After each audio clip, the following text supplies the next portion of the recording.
Talking about carpooling reminded me of something else. My sister's friend that we carpooled with, we're going to call her Brandy.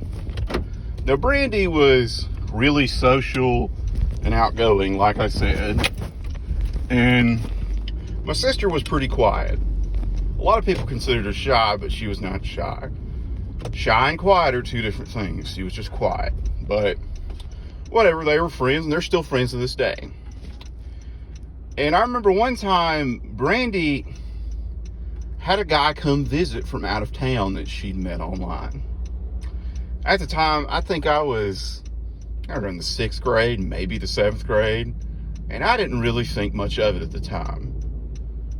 But he came from like California out west to visit her, and he came to their house, and they wouldn't let him stay for obvious reasons, because I think he was older, like 19 or 20, and she was 14, at the most 15.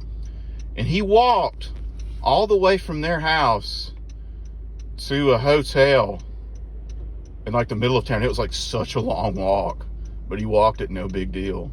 And then he hung around for like a week, because he flew in to see her or meet her, and then just took a taxi to visit. He went to a lot of trouble. And I know what you're thinking. They met online. That's some weird shit. And it is. Looking at it with adult eyes, but a kid, I was like, okay, he came to visit, whatever. I don't really care.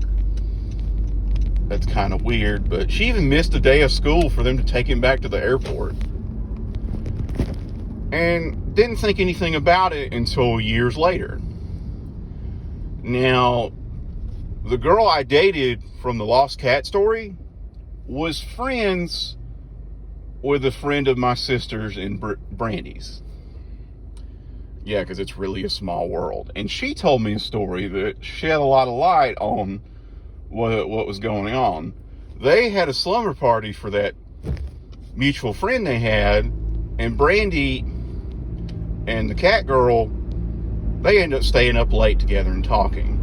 Turns out Brandy wanted to lose her virginity badly before she got to high school. It was important to her. It was just nothing would do until that happened. And Cat Girl had a sheltered upbringing. She's like, I couldn't believe she wanted to do that. Because at the time, like, her parents wouldn't even let her watch PG-13 movies. And a little backstory on Brandy's family. They were pretty religious. And they would go through phases. Like, one time they bought an Alanis Morissette CD, I think it said the F word.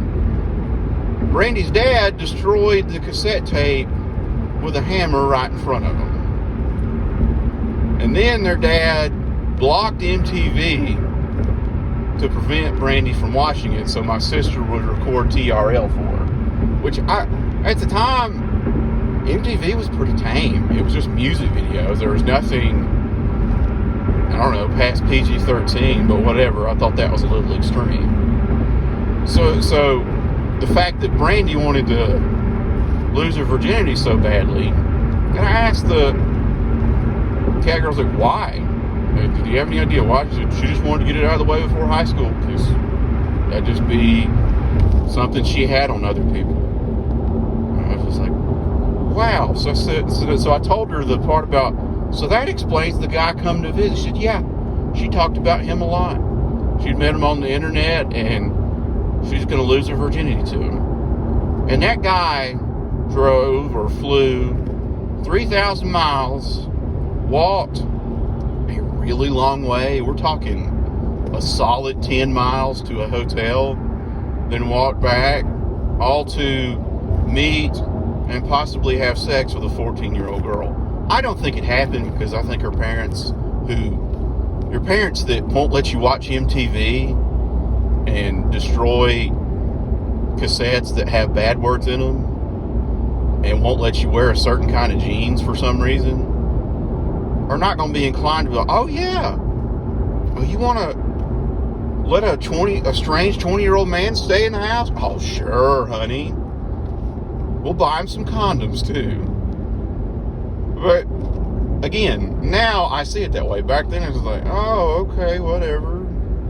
I thought nothing of it and didn't care. And my parents really weren't gossips back then.